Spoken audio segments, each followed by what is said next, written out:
అగో ఇది తెలుసా అంటే ఇల్లు తీసుకెళ్తాను ముందు అడుపుడు తీసినట్టు తెలియాలి కదా జౌలించి ఆడెవడో అడ్డుగా వచ్చేసాడు అబ్బాయి ఎవరో వచ్చేసారు క్లియర్ కనపడింది ఇలా పట్టడం కూడా స్లోలో పెట్టానండి విడిగా అవుతుంది కానీ స్లోలో పెట్టాను మీకు కనిపించాలి కదా తీసినట్టే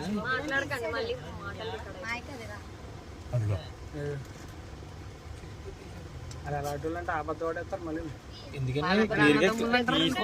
తీసిన క్లియర్గా ఉంది కదా వాళ్ళు చాలా ఆపద పడేస్తారని వాడు బోకరించేస్తారు తిరగేసి మన మీద గొడవ పడతారు తిరగేసి మన మీద గొడవ పడతారు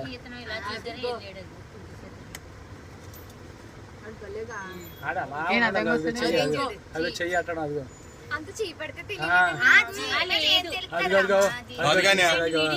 అది చేతి పట్టుకెళ్ళిపోయింది చూపించాలండి మీరు అక్కడ చూపించండి